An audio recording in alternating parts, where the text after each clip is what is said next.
નમસ્કાર દોસ્તો, world in box academy જૂનાગઢની યુટ્યુબ ચેનલ પર આપનું સ્વાગત છે।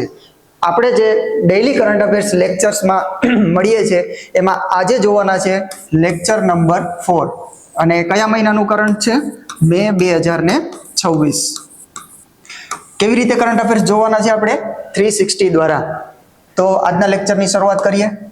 પહેલો પ્રશ્ન, પ્રથમ international big cat alliance summit 2026 નું આયોજન ક્યાં થશે? પ્રથમ ઇન્ટરનેશનલ બિગ કેટ અલાયન્સ એના માટેની સમિટનું આયોજન છે 2026 ની અંદર। તો આ ક્યાં થવાની છે? આપણા ભારતમાં આનું આયોજન થશે આપણા ભારતની અંદર અને આ થશે જૂન મહિનાની અંદર। પ્રથમ international big cat alliance summit 2026 આપણા ભારતની અંદર। હવે આ બિગ કેટ જે એલાયન્સ છે એની પહેલ, જે આ બિગ કેટ એલાયન્સ પહેલ ભારત દ્વારા જ શરૂ કરવામાં આવી છે। આની સ્થાપના ક્યારે થઈ છે? બિગ કેટ એલાયન્સની સ્થાપના 2023 ની અંદર। અને અધ્યક્ષ કોણ છે આ બિગ કેટ એલાયન્સના અધ્યક્ષ? તો ડોક્ટર ભૂપેન્દ્ર યાદવ। ભૂપેન્દ્ર યાદવ, ધ્યાન રાખજો, ભૂપેન્દ્ર પટેલ નથી, અધ્યક્ષ છે ડોક્ટર ભૂપેન્દ્ર યાદવ, જે આપણા પર્યાવરણ મંત્રી છે। કોણ છે? આપણા પર્યાવરણ મંત્રી। સ્થાપના 2023 માં। શું કામ 2023 માં? કારણ કે જે પ્રોજેક્ટ ટાઈગર છે, આ પ્રોજેક્ટ ટાઈગરને કેટલા વર્ષ પૂર્ણ થયા છે? 50 વર્ષ પૂર્ણ 2023 ની અંદર। શરૂઆત 1973 અને 2023 માં પ્રોજેક્ટ ટાઈગરના 50 વર્ષ પૂર્ણ, ત્યારે સ્થાપના બિગ કેટ એલાયન્સની। હવે આને લઈને સમિટ થશે જૂન મહિના 2026 માં, આપણા ભારતમાં જ થવાની છે। હવે આ બિગ કેટ એલાયન્સ છે શું? આની અંદર જે બિલાડી પ્રજાતિના 7 પ્રાણીઓ સામેલ છે। બિલાડી પ્રજાતિના 7 પ્રાણીઓ જેવા કે સિંહ, વાઘ, દીપડો, હિમ દીપડો, ચિત્તો, જેગુઆર, પ્યુમા, આવા 7 પ્રાણીઓ સામેલ છે જે બિલાડી પ્રજાતિના। કઈ પ્રજાતિ? બિલાડી પ્રજાતિના 7 પ્રાણીઓ। એને લઈને સંરક્ષણની વાત કરવામાં આવી છે। એલાયન્સ કોના માટે બનાવ્યું છે? બિલાડી કુળના 7 પ્રાણીઓને લઈને જે સંરક્ષણ કરવાનું છે। હવે આ જે 7 પ્રાણીઓ, એમાંથી કોઈ ને કોઈ પ્રાણી અલગ અલગ દેશમાં જોવા મળે। કોઈ દેશમાં સિંહ જોવા મળે, કોઈ દેશમાં ચિત્તાઓ જોવા મળે, વાઘ જોવા મળે। તો અલગ અલગ દેશમાં આ 7 માંથી જે પણ પ્રાણી જોવા મળે તો એ દેશ અહીંયા જોડાઈ શકે છે, બિગ કેટ એલાયન્સનો ભાગ બની શકે છે। અને આ પહેલ કોની છે? આપણા ભારતની જ છે। 2023 માં સ્થાપના। હવે એની પ્રથમ ઇન્ટરનેશનલ જે સમિટ છે એ આયોજન થશે બિગ કેટ એલાયન્સની, આપણા ભારતમાં થવાની છે। ક્યાં થશે? દિલ્હીની અંદર, આપણા ભારતમાં। તો બિગ કેટ એલાયન્સ, પ્રથમ international big cat alliance summit 2026, જેનું આયોજન જૂન 2026 માં થશે। સ્થળ દિલ્હી, ભારત ખાતે। અધ્યક્ષ કોણ છે? ડોક્ટર ભૂપેન્દ્ર યાદવ, જે આપણા પર્યાવરણ મંત્રી છે। આની સ્થાપના 2023 ની અંદર, કારણ કે પ્રોજેક્ટ ટાઈગરના 50 વર્ષ પૂર્ણ થયા છે। આ એલાયન્સમાં 7 બિલાડી પ્રજાતિ જે પ્રાણીઓ છે એ સામેલ છે। ક્યાં 7 પ્રાણીઓ? સિંહ, વાઘ, દીપડો, હિમ દીપડો, ચિત્તા, જેગુઆર, પ્યુમા। સમિટ 2026 માટે, આ સમિટ માટે ભૂપેન્દ્ર યાદવે વેબસાઇટ અને લોગો જે છે એને લોન્ચ કર્યો છે। વેબસાઇટ પણ લોન્ચ કરવામાં આવી અને એનો લોગો પણ લોન્ચ કરવામાં આવ્યો છે। આ સમિટ દિલ્હી ડિક્લેરેશન તરીકે ઓળખાશે, દિલ્હી ઘોષણા પત્ર તરીકે ઓળખાવાની છે આ સમિટ। આ સમિટમાં 95 બિગ કેટ દેશોના અધિકારીઓ અને નિષ્ણાંતો સહભાગી થશે। મેં કીધું એમ છે કે જે તે દેશમાં આ 7 માંથી કોઈ પ્રાણી જોવા મળતું હોય તો એ પ્રાણીના સંરક્ષણને લઈને અહીંયા એ સહભાગી થશે, એનો ભાગ બનશે। તો એવા કેટલા દેશોની વાત કરી છે? 95 દેશો, એ તેના અધિકારીઓ અથવા તો નિષ્ણાંતો આ સમિટની અંદર સહભાગી થવાના છે જ્યારે જૂન 2026 માં આનું આયોજન થશે ત્યારે। ભૂપેન્દ્ર યાદવ, થોડા સમય પહેલા આપણા પર્યાવરણ મંત્રી ભૂપેન્દ્ર યાદવ દ્વારા એક વન, જેનું નામ છે નમો વન, આ નમો વનની આધારશિલા રાખવામાં આવી હતી। કઈ જગ્યાએ? તો માનેસર, સ્થળનું નામ છે માનેસર, હરિયાણા। માનેસર, હરિયાણા। આ નમો વનની અંદર 750 પ્રકારના છોડ રોપવામાં આવશે। નમો વનની આધારશિલા રાખનાર ડોક્ટર ભૂપેન્દ્ર યાદવ, માનેસર, હરિયાણા ખાતે, અને ત્યાં 750 પ્રકારના છોડવાઓ રોપવામાં આવશે અને એક વનનું નિર્માણ થશે। નામ આપેલું છે નમો વન। તો આ હતી બિગ કેટ એલાયન્સને લઈને વાત। જે તમારે યાદ રાખવાનું છે. તમે અહીં જોઈ શકો છો વેબસાઇટ અને જે પણ એ લોગો એને લોન્ચ કરેલો છે આપણા ભૂપેન્દ્ર યાદવ દ્વારા. નેક્સ્ટ પ્રશ્ન, તાજેતરમાં DRDOએ CBRN પ્રેક્ટિકલ ટ્રેનિંગ અને જે ડેમોન્સ્ટ્રેશન સેન્ટરનું ઉદ્ઘાટન ક્યાં કર્યું છે? DRDO કોના દ્વારા ઉદ્ઘાટન કરવામાં આવ્યું? DRDO દ્વારા. આ DRDOએ CBRN પ્રેક્ટિકલ ટ્રેનિંગ અને ડેમોન્સ્ટ્રેશન સેન્ટર આનું ઉદ્ઘાટન કર્યું છે DRDO દ્વારા. તો આનું ઉદ્ઘાટન ક્યાં કરવામાં આવ્યું? દિલ્હી ખાતે. હવે આની અંદર આ CBRN નો મતલબ સમજવાનો છે કે CBRN એટલે શું? CBRN એટલે C મતલબ કેમિકલ, C એટલે કેમિકલ, B એટલે બાયોલોજિકલ, R એટલે રેડિયોલોજિકલ અને N એટલે ન્યુક્લિયર. તો કેમિકલ, બાયોલોજિકલ, રેડિયોલોજિકલ અને ન્યુક્લિયર આને લઈને એક ટ્રેનિંગ સેન્ટર, ડેમોન્સ્ટ્રેશન અને ટ્રેનિંગ સેન્ટર. આમાં જે અત્યારે આધુનિક સમયની અંદર અલગ અલગ વેપન ડેવલપ થાય છે કે જે ભાઈ પહેલાના સમયમાં શું હતું કે ખાલી ગોળી મારી દેવી, બોમ્બ બ્લાસ્ટ કરી દેવા અને એવા બધા વેપનનો યુઝ થતો હતો. પણ હવે આજના સમયની અંદર આધુનિક વેપન એટલે જૈવિક હથિયારો.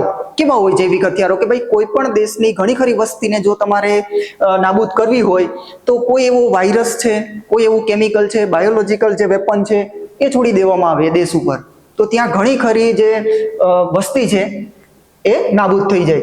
એટલે એવા જે વેપન છે આધુનિક સમયમાં આવા તૈયાર થતા વેપન, એનો જે સામનો છે કઈ રીતે કરવો કે ભાઈ ભવિષ્યની અંદર જો આવી કટોકટીની પરિસ્થિતિ સર્જાય તો એ વિસ્તારમાં જે આ વેપનનો યુઝ કરવામાં આવ્યો તો એનો સામનો કઈ રીતે કરવાનો છે. તો અહીંયા જે પણ એજન્સીના અધિકારીઓ ભાગ લે છે એ અધિકારીઓને એક ટ્રેનિંગ આપવામાં આવશે કે ભાઈ જે પણ કટોકટીની પરિસ્થિતિ છે એનો સામનો કઈ રીતે કરવો, કઈ રીતે આ વેપનનો જે પણ છે નિરાકરણ લાવવું, એને લઈને પ્રેક્ટિકલ ટ્રેનિંગ અને ડેમોન્સ્ટ્રેશન સેન્ટર કોના દ્વારા? DRDO દ્વારા. અને કઈ જગ્યા ઉપર? દિલ્હી ખાતે. અહીંયા CBRN નો મતલબ છે કેમિકલ, બાયોલોજિકલ, રેડિયોલોજિકલ અને ન્યુક્લિયર. તો આન્સર આવશે દિલ્હી. CBRN પ્રેક્ટિકલ ટ્રેનિંગ અને ડેમોન્સ્ટ્રેશન જે સેન્ટર છે એનું ઉદ્ઘાટન DRDO દ્વારા. સ્થળ છે દિલ્હી ખાતે. CBRN એટલે કટોકટીની પરિસ્થિતિમાં જે વિવિધ એજન્સીઓના કર્મચારીઓને અસરકારક તાલીમ આપવા માટે કે જે કેમિકલ હોય વેપનમાં, બાયોલોજિકલ હોય, જે રેડિયોલોજિકલ છે, ન્યુક્લિયર છે, એ વેપનને લઈને જે કટોકટીની પરિસ્થિતિ સર્જાય એમાં ટ્રેનિંગ આપવા માટે. તો આ પ્રેક્ટિકલ ટ્રેનિંગ સેન્ટર DRDO દ્વારા. હવે DRDO, તો DRDO નું પૂરું નામ શું થાય? Defence Research Development Organisation. આની સ્થાપના 1 જાન્યુઆરી 1958માં. આનું હેડક્વાર્ટર આવેલું છે, DRDO નું હેડક્વાર્ટર ન્યૂ દિલ્હી ખાતે.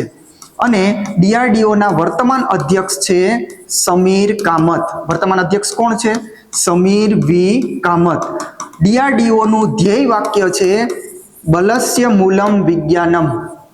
બલસ્ય મૂલમ વિજ્ઞાનમ DRDO નું ધ્યેય વાક્ય. આનો મતલબ થાય કે જે શક્તિનો સ્ત્રોત છે ક્યાં છે? વિજ્ઞાનની અંદર. તો DRDO નું ધ્યેય વાક્ય.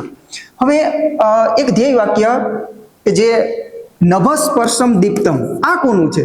નભ સ્પર્શમ દીપ્તમ. આ ધ્યેય વાક્ય કોનું છે? તો આ ધ્યેય વાક્ય છે આપણા એરફોર્સનું. ઇન્ડિયન એરફોર્સનું ધ્યેય વાક્ય નભ સ્પર્શમ દીપ્તમ એટલે ગૌરવની સાથે આકાશને સ્પર્શ કરવો. આ જે એરફોર્સનું ધ્યેય વાક્ય છે શેમાંથી લેવામાં આવ્યું છે? તો આપણો જે પવિત્ર ગ્રંથ શ્રીમદ ભાગવત ગીતા એના 11મા અધ્યાયમાંથી. ક્યાંથી લેવામાં આવ્યું છે? જે આપણા ગીતાજી છે, શ્રીમદ ભાગવત ગીતાજી, એના 11મા અધ્યાયમાંથી આ લેવામાં આવ્યું છે નભ સ્પર્શમ દીપ્તમ. હવે આની અંદર એક સમાજ જોડાયેલો છે કે જ્યારે ભગવાન શ્રી કૃષ્ણ અર્જુનને પોતાનું વિશાળ સ્વરૂપ બતાવે છે કે જે વિશાળ સ્વરૂપ છે આકાશને સ્પર્શ કરતું હોય. હવે આ વિશાળ સ્વરૂપ જોઈ અને અર્જુનના મનમાં એક ભય અને અર્જુન પોતે આત્મનિયંત્રણ ગુમાવે છે. આ પરિસ્થિતિમાં જ્યારે ભગવાન શ્રી કૃષ્ણ પોતાનું વિશાળ સ્વરૂપ દેખાડતા હોય ત્યારે. તો આ જ વાક્યને ધ્યેય વાક્ય બનાવી આપણું એરફોર્સ જે દુશ્મન દેશ છે એ દુશ્મન દેશના મનમાં ભયની લાગણી અને દુશ્મન દેશ પોતે આત્મનિયંત્રણ ગુમાવે એ અહીંયા બતાવવાનું છે. આપણા ઇન્ડિયન એરફોર્સની શક્તિ છે આ. ક્લિયર છે? તો આટલું DRDO વિશે ધ્યાનમાં રાખજો. અને આ છે CBRN પ્રેક્ટિકલ ટ્રેનિંગ જે દિલ્હી ખાતે. અહીંયા તમને જે ઉદ્ઘાટન કરતા દેખાય છે સમીર વી કામત અને ટ્રેનિંગ સેન્ટર. નેક્સ્ટ ક્વેશ્ચન, તાજેતરમાં સેન્ટ્રલ બોર્ડ ઓફ ફિલ્મ સર્ટિફિકેશનના અધ્યક્ષ તરીકે કોની નિમણૂક કરવામાં આવી? Central board of film certification એના અધ્યક્ષ તરીકે કોની નિમણૂક કરવામાં આવી છે? શશી શેખર વેમ્પતિ. કોની નિમણૂક કરવામાં આવી? શશી શેખર વેમ્પતિ. હવે આને કોને રિપ્લેસ કરીને આવ્યા છે? કોની જગ્યા ઉપર? તો પ્રસૂન જોશી. કોને રિપ્લેસ કરીને? પ્રસૂન જોશીને. કારણ કે પ્રસૂન જોશીને કોના અધ્યક્ષ બનાવી દેવામાં આવ્યા? પ્રસાર ભારતીના. તો પ્રસાર ભારતીના અધ્યક્ષ તરીકે કોની નિયુક્તિ? પ્રસૂન જોશીની. અને એની જગ્યા ઉપર કોણ આવી ગયા છે? શશી શેખર વેમ્પતિ. તો આન્સર શું આવશે? Shashi Shekhar Vempati. Central board of film certification અધ્યક્ષ શશી શેખર વેમ્પતિ રિપ્લેસ કોની જગ્યા ઉપર? પ્રસૂન જોશીની. પ્રસૂન જોશી પ્રસાર ભારતીના અધ્યક્ષ તરીકેની નિયુક્તિ થઈ છે. હવે એની જગ્યા ઉપર શશી શેખર વેમ્પતિ. નેક્સ્ટ ક્વેશ્ચન, તાજેતરમાં અવકાશ AI અને ઉભરતી ટેકનોલોજીના વિસ્તરણ માટે ભારતે કયા દેશ સાથે દ્વિપક્ષીય બેઠક આયોજિત કરી? ભારત અને ફ્રાન્સ વચ્ચે. આ બેઠક કોની વચ્ચે? ભારત અને ફ્રાન્સ વચ્ચે. કોને લઈને? તો અવકાશ, પછી AI આર્ટિફિશિયલ ઇન્ટેલિજન્સ અને જે ઉભરતી ટેકનોલોજી છે તેને લઈને એક બેઠક આયોજિત થઈ છે ભારત અને ફ્રાન્સ વચ્ચે.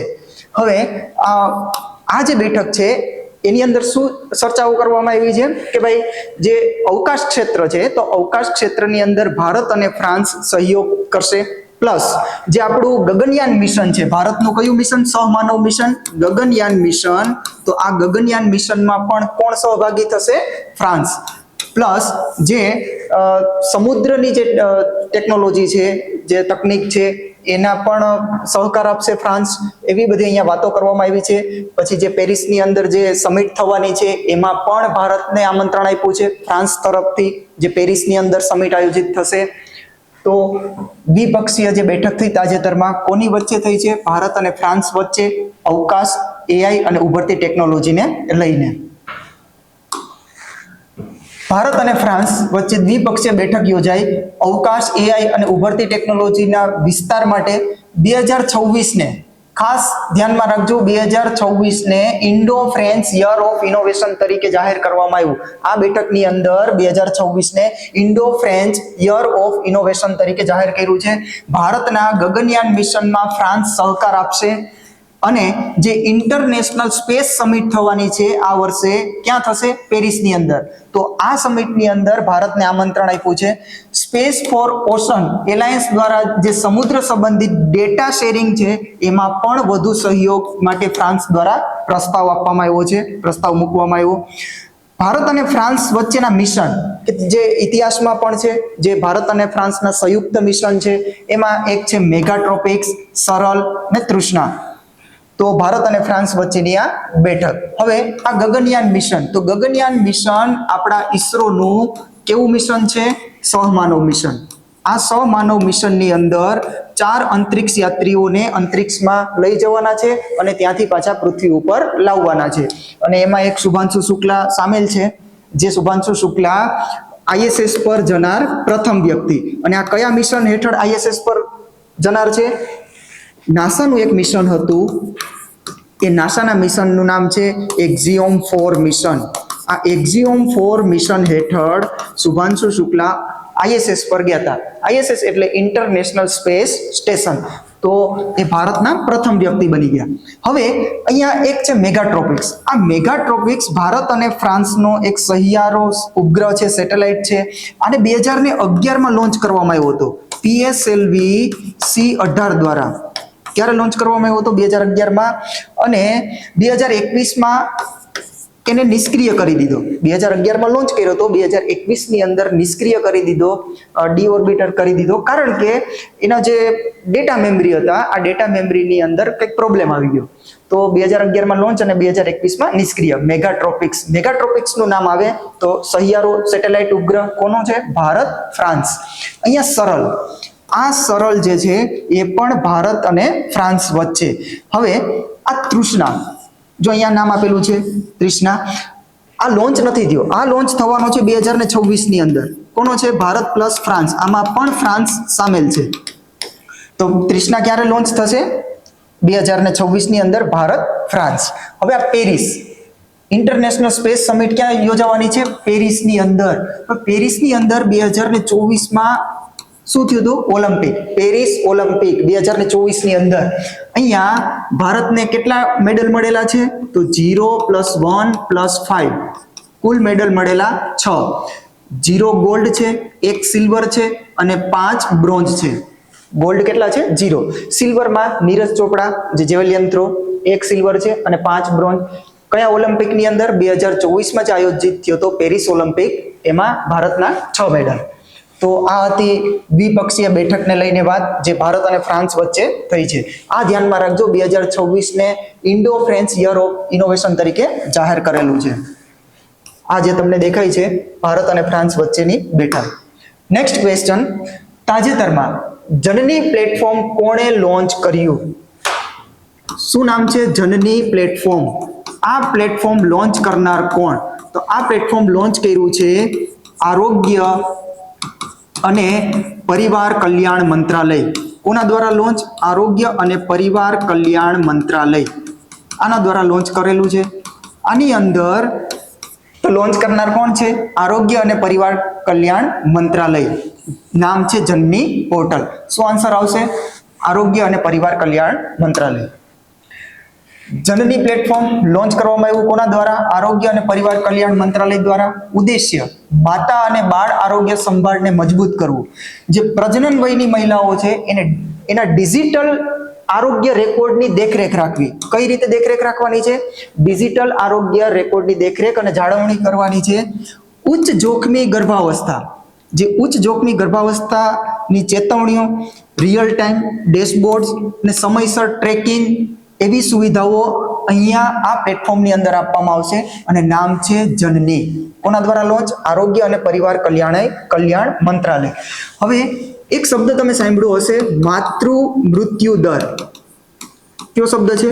માતૃ મૃત્યુ દર, જેને MMR કહેવામાં આવે.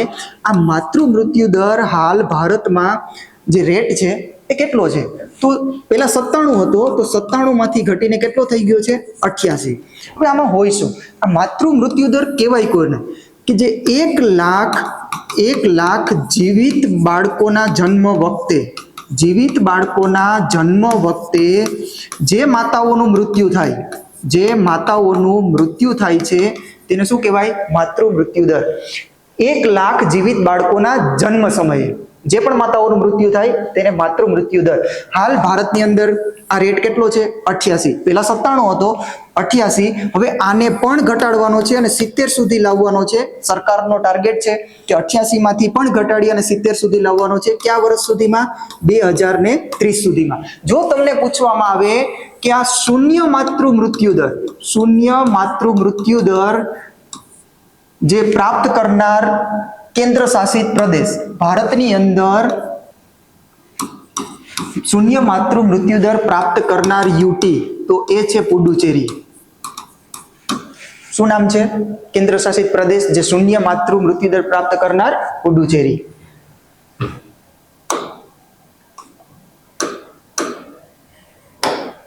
નેક્સ્ટ ક્વેશ્ચન, તાજેતરમાં હુરન ગ્લોબલ રીચ લિસ્ટ 2026માં સૌથી વધુ અબજોપતિની યાદીમાં ભારતને કેટલામું સ્થાન મળ્યું? હવે આ જે લિસ્ટ છે એ એવું દર્શાવે કે કયા દેશમાં સૌથી વધુ અબજોપતિ આવેલા છે, કયા દેશમાં સૌથી વધુ અબજોપતિની સૌથી વધારે ત્યાં એ દેશમાં રહેલા છે. તો હુરન ગ્લોબલ રીચ લિસ્ટ 2026 કઈ યાદી બહાર પાડી છે? અબજોપતિની. કયા દેશમાં સૌથી વધારે અબજોપતિ? તો એમાં પ્રથમ સ્થાન છે ચીનનું. કોનું સ્થાન છે? ચીનનું. બીજા સ્થાન ઉપર છે અમેરિકા અને ત્રીજા સ્થાન ઉપર છે આપણું ભારત. તો પ્રથમ સ્થાન ઉપર ચીન, બીજા સ્થાન ઉપર અમેરિકા યુએસએ અને ત્રીજા સ્થાન ઉપર છે ભારત. હવે અહીંયા સૌથી ધનિક વ્યક્તિ કે ભાઈ વિશ્વનો સૌથી ધનિક વ્યક્તિ કોણ છે? તો વિશ્વનો સૌથી ધનિક વ્યક્તિ છે ઇલોન મસ્ક. શું નામ છે? Elon Musk. આ વિશ્વનો સૌથી ધનિક વ્યક્તિ. આની અંદર ભારત અને એશિયાનો સૌથી ધનિક વ્યક્તિ, ભારત અને એશિયાનો સૌથી ધનિક વ્યક્તિ કોણ છે? તો મુકેશ અંબાણી. આ ભારત અને એશિયામાં પ્રથમ સ્થાને છે. પણ જો વિશ્વ લેવલે એની લિસ્ટ, એનો ક્રમ જોવામાં આવે વિશ્વ લેવલ ઉપર, તો વિશ્વ લેવલ ઉપર છે 17મા ક્રમે. મુકેશ અંબાણી ભારત અને રશિયામાં પ્રથમ સ્થાન ઉપર છે, પણ વિશ્વ લેવલ ઉપર 17મા ક્રમે. ભારતમાં સૌથી ધનિક મહિલા, સૌથી ધનિકમાં મહિલા કોણ છે? તો એ છે રોશની નાદર. કોણ છે? રોશની નાદર. જો તમને આ જ લિસ્ટમાં આપેલું છે કે ભારતની અંદર સૌથી યુવા ધનિક, ભારતની અંદર સૌથી યુવા ધનિક, તો એનું નામ છે રિતેશ અગ્રવાલ. શું નામ છે? રિતેશ અગ્રવાલ. તો અહીંયા ભારતનો ક્રમ કેટલામો છે આ લિસ્ટ પ્રમાણે? ત્રીજો ક્રમ. હુરન ગ્લોબલ રીચ લિસ્ટ 2026 વિશ્વમાં સૌથી વધુ અબજોપતિની યાદી બહાર પાડવામાં આવી. એમાં પ્રથમ દેશ છે ચીન, બીજું છે યુએસએ અને ત્રીજા સ્થાન ઉપર છે આપણું ભારત. દુનિયાનો સૌથી ધનિક વ્યક્તિ ઇલોન મસ્ક, એશિયા અને ભારતના સૌથી ધનિક વ્યક્તિ મુકેશ અંબાણી, જે વિશ્વમાં 17મા ક્રમે. ભારતમાં સૌથી ધનિક મહિલા પૂછવામાં આવે તો તે છે રોશની નાદર, અને ભારતમાં સૌથી યુવા ધનિક જો તમને પૂછે તો તે છે રિતેશ અગ્રવાલ. ઓયો કંપની જે છે એ રિતેશ અગ્રવાલ. હવે અહીંયા ઇલોન મસ્ક, આ ઇલોન મસ્કની કંપની એક તો અંતરિક્ષ ક્ષેત્રે કામ કરતી કંપની છે space x, plus social media ઉપર છે જે પહેલા ટ્વિટરના નામથી ઓળખાતું, હવે એનું નામ થઈ ગયું છે x.com, પ્લસ ઇલેક્ટ્રિક વ્હીકલની અંદર, ઇલેક્ટ્રિક વ્હીકલની જે કંપની છે તેનું નામ છે ટેસ્લા. આ ટેસ્લા પણ કોની કંપની છે? ઇલોન મસ્કની. અને દુનિયાનો સૌથી ધનિક વ્યક્તિ છે ઇલોન મસ્ક. આ આપણા મુકેશ અંબાણી જે ભારત અને એશિયામાં પ્રથમ છે, પણ જે વિશ્વની જે યાદી છે એમાં ક્રમ છે 17મો. તો આજે અહીંયા સુધી રાખીએ. નેક્સ્ટ લેક્ચરની અંદર આપણે વધારે પ્રશ્નો લઈને આવશું. અને એક આયોજન છે કે જે કોન્સ્ટેબલની પરીક્ષા આવવાની છે, તો એને પહેલા જે 6-7 મહિનાનું કરંટ છે એ પણ તમને MCQ સ્વરૂપે કવર કરાવી દેવું એવું આયોજન છે. હજુ નક્કી નથી, પણ ડેઈલી કરંટ તો આવશે. આ અલગથી આવશે. કોન્સ્ટેબલ માટે 6-7 મહિના અગાઉનું જે પણ મહત્વના કરંટના મુદ્દા હશે એ MCQ, અને MCQ ની સાથે સાથે જે પણ મહત્વની સમજૂતી હશે એ સમજતા જઈશું. તો આજે એટલા સુધી રાખીએ છીએ. જો તમને કન્ટેન્ટ સારું લાગતું હોય તો તમે લાઈક, શેર અને તમારા મિત્ર વર્તુળને જરૂર મોકલજો આ લેક્ચર. ધન્યવાદ.